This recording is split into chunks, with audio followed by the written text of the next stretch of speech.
नमस्कार दोस्तों, स्वागत है आप सभी का आज की इस क्लास में। तो आज की इस क्लास में हम दोस्तों जीके जीएस के टॉप 25 महत्वपूर्ण प्रश्न करने वाले हैं। और ये ऐसे क्वेश्चंस होंगे दोस्तों कई बार एग्ज़ाम में पूछे गए हैं और आने वाले हमारे सभी एग्ज़ाम के लिए बहुत ही महत्वपूर्ण होंगे। तो आप किसी भी एग्ज़ाम की तैयारी कर रहे हो सभी के लिए महत्वपूर्ण होगा। और लास्ट में आप अपना स्कोर ज़रूर शेयर करें कि 25 में से कितने क्वेश्चंस आपने सही किए हैं। तो चलिए फर्स्ट क्वेश्चन से स्टार्ट करेंगे। देखिए पहला क्वेश्चन है, विश्व में कुल महाद्वीपों की संख्या कितनी है? बताएंगे विश्व में कुल कितने महाद्वीप हैं। तो विश्व में टोटल महाद्वीपों की संख्या दोस्तों 7 है। सी इज़ द करेक्ट आंसर हो जाएगा। पूछा जाए सबसे बड़ा महाद्वीप कौन सा है, तो एशिया सबसे बड़ा महाद्वीप है। एशिया सबसे बड़ा महाद्वीप है। और सबसे छोटा पूछा जाए तो ऑस्ट्रेलिया सबसे छोटा महाद्वीप है। ऑस्ट्रेलिया सबसे छोटा महाद्वीप है। तो सबसे बड़ा एशिया, सबसे छोटा ऑस्ट्रेलिया। और कुल महाद्वीप कितने हैं? 7 हैं, याद रखेंगे। नेक्स्ट क्वेश्चन देखेंगे। अगला प्रश्न है, विश्व की सबसे लंबी नदी कौन सी है? विश्व की सबसे लंबी नदी कौन सी है? तो नील नदी दोस्तों विश्व की सबसे लंबी नदी है। C is the right answer. भारत की पूछे सबसे लंबी नदी तो गंगा नदी भारत की सबसे लंबी नदी है, गंगा नदी। और गोदावरी दोस्तों दक्षिण भारत की सबसे लंबी नदी गोदावरी है। दक्षिण भारत पूछे या प्रायद्वीपीय भारत की सबसे लंबी नदी पूछे तो भी गोदावरी, और भारत की पूछे तो गंगा, याद रखेंगे। नेक्स्ट क्वेश्चन देखें। गिरनार पहाड़ियाँ कहाँ स्थित हैं?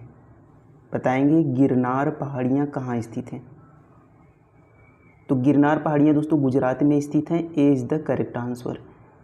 गिरनार पहाड़ियाँ कहाँ पर स्थित है? गुजरात में। अब देखिए बहुत ज़्यादा क्वेश्चन पूछा जाता है कि गुरु शिखर किसकी सबसे ऊंची चोटी है? गुरु शिखर यह सबसे ऊंची चोटी किसकी है? तो यह अरावली पर्वत की सबसे ऊंची चोटी है। अरावली की सबसे ऊंची चोटी है। तो गुरु शिखर किस राज्य में है? राजस्थान में। ये भी आप ध्यान रखेंगे। किस राज्य में है गुरु शिखर? राजस्थान में। बहुत बार एग्जाम में पूछा गया है गुरु शिखर किसकी सबसे ऊंची चोटी है, तो अरावली की। यह पूछा जाता है अरावली की सबसे ऊंची चोटी गुरु शिखर, ध्यान रखेंगे। अगला प्रश्न है कि गौतम बुद्ध का वास्तविक नाम क्या था? गौतम बुद्ध का वास्तविक नाम क्या था? इनका जन्म कहाँ हुआ था? तो लुम्बिनी में गौतम बुद्ध का जन्म हुआ था। लुम्बिनी में। तो इनका वास्तविक नाम क्या था? इनका वास्तविक नाम सिद्धार्थ था। इनका नाम क्या था? सिद्धार्थ था। बी करेक्ट आंसर हो जाएगा। इनके पिता का नाम शुद्धोधन था, याद रखेंगे। शुद्धोधन। तो शुद्धोधन इनके पिता का नाम था। और माता का नाम बताएंगे तो माता का नाम दोस्तों माया देवी था। माया देवी। पत्नी का नाम यशोधरा था और बेटे का नाम राहुल था। तो पूछा जाता है इनकी माता किस वंश से थी? तो शाक्य वंश, याद रखेंगे। इनकी माता शाक्य वंश से थी। अब इन्होंने 29 वर्ष की अवस्था में घर को छोड़ा था। ये भी क्वेश्चन एग्जाम में पूछा गया है कि महात्मा बुद्ध ने कब घर को छोड़ा था, कब गृह त्याग किया था? तो 29 वर्ष की अवस्था में। नेक्स्ट क्वेश्चन देखेंगे। किसने कहा था दिल्ली अभी दूर है?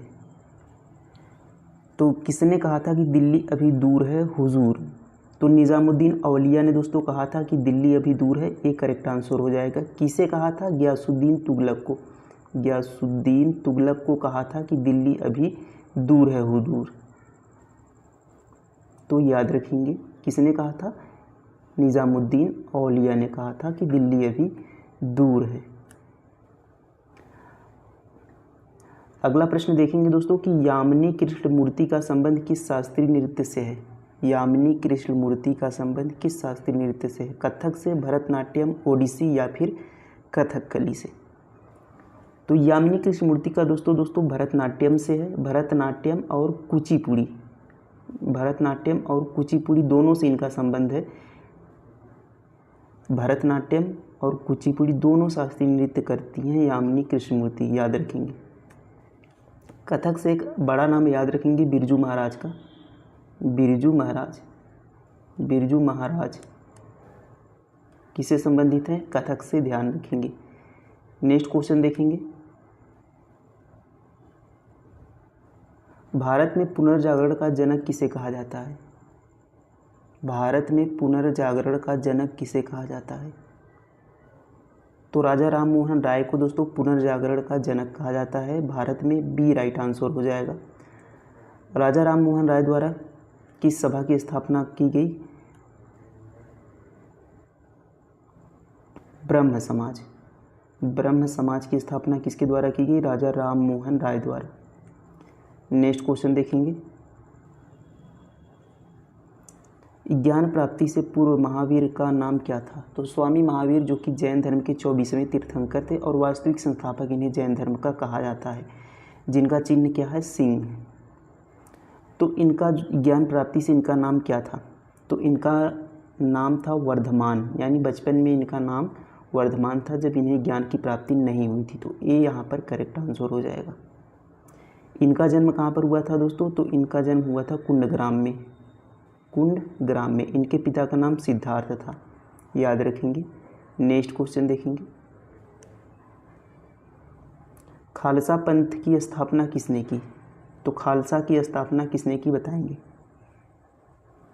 गुरु गोविंद सिंह ने दोस्तों खालसा की स्थापना की थी। सी इज द करेक्ट आंसर हो जाएगा इस क्वेश्चन का। और गुरु नानक देव, पूछा जाए कि सिख धर्म के संस्थापक कौन थे? तो गुरु नानक देव सिख धर्म के संस्थापक थे। टोटल 10 गुरु हुए सिख धर्म के। नेक्स्ट क्वेश्चन देखेंगे, सूर्य की ऊर्जा उत्पन्न होती है, तो किसके द्वारा सूर्य की ऊर्जा उत्पन्न होती है? नाभिकीय विखंडन द्वारा, नाभिकीय संलयन द्वारा, या फिर आयनन द्वारा, या ऑक्सीकरण द्वारा? तो दोस्तों जो सूर्य की ऊर्जा होती है, जो सूर्य की ऊर्जा उत्पन्न होती है वह नाभिकीय संलयन द्वारा होती है। B is the correct answer हो जाएगा इस क्वेश्चन का। नेक्स्ट क्वेश्चन देखेंगे, देखिए अगला प्रश्न, पौधों में गैसों के आदान प्रदान के लिए होते हैं। तो पौधों में जो गैसों का आदान प्रदान होता है वह किसके द्वारा होता है? जड़, रंध्र, तना या टहनी? तो पौधों में दोस्तों जो रंध्र होते हैं उनके द्वारा उनके गैसों का आदान प्रदान किया होता है। तो बी यहाँ पर करेक्ट आंसर हो जाएगा, रंध्र द्वारा। नेक्स्ट क्वेश्चन है, निम्न में से किसमें सिल्वर नहीं होता? तो इनमें से किसमें सिल्वर नहीं पाया जाता? Horn silver, German silver, Ruby silver, lunar caustic? तो दोस्तों जर्मन सिल्वर में सिल्वर नहीं पाया जाता है। कई बार एग्जाम में पूछा जाता है कि किसमें सिल्वर नहीं पाया जाता, तो जर्मन सिल्वर याद रखेंगे। इसमें सिल्वर नाम जुड़ा है लेकिन इसमें सिल्वर नहीं पाया जाता है। तो बी यहाँ पर करेक्ट आंसर हो जाएगा। नेक्स्ट क्वेश्चन है, शरीर में ऊतकों का निर्माण किससे होता है? बताएंगे इस क्वेश्चन का आंसर कि शरीर में ऊतकों का निर्माण किससे होता है? प्रोटीन, वसा, कार्बोहाइड्रेट या फिर विटामिन से? तो प्रोटीन से दोस्तों यहाँ पर कोशिका का निर्माण होता है। प्रोटीन से कोशिका का निर्माण होता है और कोशिकाओं से मिलकर ऊतक का निर्माण होता है, ये ध्यान रखेंगे। तो प्रोटीन यहाँ पर राइट आंसर हो जाएगा, option number A protein. Next question देखेंगे। नेक्स्ट क्वेश्चन दोस्तों, रेगुर मिट्टी को और किस नाम से जाना जाता है? बताएंगे रेगुर मिट्टी को और किस नाम से जाना जाता है? लाल, काली, मैग्नीशियम, पीली? तो रेगुर मिट्टी को ही दोस्तों काली मिट्टी भी कहा जाता है। बी करेक्ट आंसर हो जाएगा। एग्जाम में पूछा गया क्वेश्चन से रेगुर मिट्टी को काली मिट्टी के नाम से भी जाना जाता है। अगला प्रश्न, किस भारतीय राज्य की तटीय सीमा सबसे छोटी है? किस भारतीय राज्य की तटीय सीमा सबसे छोटी है? केरल, गोवा, उड़ीसा या गुजरात? तो भारत के 9 राज्यों की सीमा तटीय है, यानी ये समुद्र से इनकी सीमा लगती है, तो उसे तटीय सीमा कहते हैं। तो सबसे ज़्यादा जो सीमा लगती है वह गुजरात की लगती है। सबसे ज़्यादा तटीय सीमा लंबी किसकी है? गुजरात की है। और सबसे कम किसकी है? तो गोवा की है। तो हमसे सबसे कम पूछा गया है, सबसे छोटी, तो गोवा यहाँ पर राइट आंसर हो जाएगा, ऑप्शन नंबर बी। और गुजरात का सबसे बड़ी लंबी तटीय सीमा लगती है। देखिए अगला प्रश्न, ठोस कार्बन डाइऑक्साइड को किस रूप में जाना जाता है? ठोस कार्बन डाइऑक्साइड को किस रूप में जाना जाता है? दोस्तों ठोस कार्बन डाइऑक्साइड को शुष्क बर्फ के नाम से जाना जाता है। शुष्क बर्फ होता है यह, शुष्क बर्फ। तो सूखा बर्फ, डी यहाँ पर करेक्ट आंसर हो जाएगा, ऑप्शन नंबर डी। अगला प्रश्न देखेंगे। देखिए नेक्स्ट क्वेश्चन है, चुंबकीय प्रेरण का एसआई मात्रक क्या है? चुंबकीय प्रेरण का एसआई मात्रक, तो ऑप्शन ए दोस्तों करेक्ट हो जाएगा, टेस्ला। टेस्ला चुंबकीय प्रेरण का एसआई मात्रक होता है।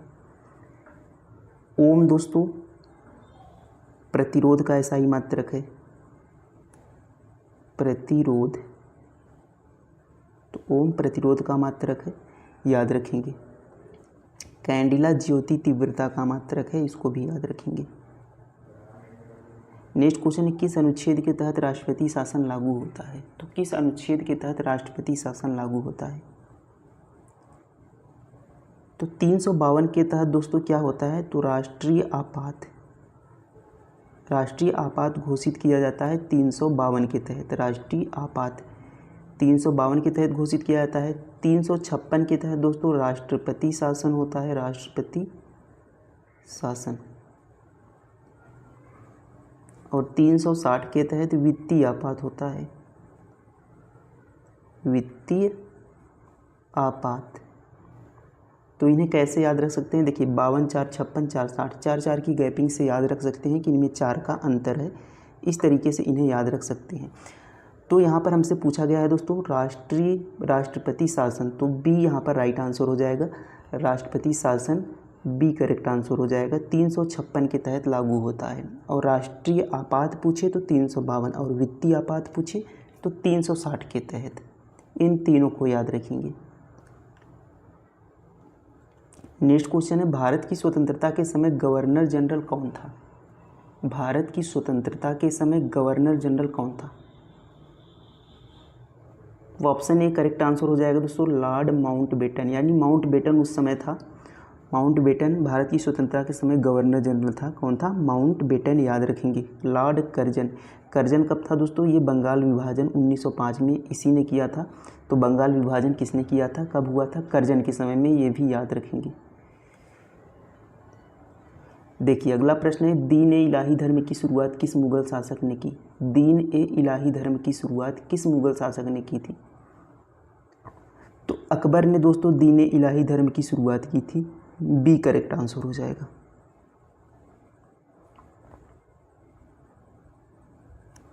देखिए अगला प्रश्न है, मधुबनी लोक कला किस राज्य से संबंधित है? मधुबनी लोक कला किस राज्य से संबंधित है? तो मधुबनी दोस्तों बिहार की लोक कला है। सी करेक्ट आंसर हो जाएगा। बिहार की लोक कला है मधुबनी। भागवत धर्म के प्रवर्तक कौन थे? भागवत धर्म के प्रवर्तक कौन थे? तो बी करेक्ट आंसर हो जाएगा दोस्तों, कृष्ण भागवत धर्म के प्रवर्तक थे। अगला प्रश्न है कि सबसे बड़ा महाकाव्य है, सबसे बड़ा महाकाव्य कौन सा है? ऑप्शन ए करेक्ट आंसर हो जाएगा दोस्तों, महाभारत सबसे बड़ा महाकाव्य है। इसकी रचना किसने की थी? तो वेद व्यास जी ने इसकी रचना की थी। वेद व्यास। इसका पुराना नाम जय संहिता है, इसे भी याद रखेंगे। जय संहिता इसका पुराना नाम है। रामायण की रचना वाल्मीकि ने की थी। महर्षि वाल्मीकि ने दोस्तों रामायण की रचना की थी। अगला प्रश्न है, आजीवक संप्रदाय के संस्थापक कौन थे? आजीवक संप्रदाय के संस्थापक कौन थे? तो सी दोस्तों करेक्ट आंसर हो जाएगा। मक्खली गोसाल आजीवक संप्रदाय के संस्थापक थे। तो C is the right answer. Last question है दोस्तों आज का कि चाप चार कूट त्यौहार मनाया जाता है। तो चाप चार कूट त्यौहार कहाँ मनाया जाता है? तो ये दोस्तों आपको कमेंट में बताना है। कमेंट में करना है कि दोस्तों कि चाप चार कूट त्यौहार कहाँ पर मनाया जाता है। अरुणाचल प्रदेश में, मिज़ोरम में, असम में, या इनमें से कोई भी नहीं। तो आपको राज्य को कमेंट करना है। तो 25 में से कितने क्वेश्चन दोस्तों आज की टेस्ट में आपने सही किए, कमेंट में ज़रूर लिखेंगे। मिलते हैं अगले टेस्ट में, तब तक के लिए थैंक यू, धन्यवाद, जय हिंद।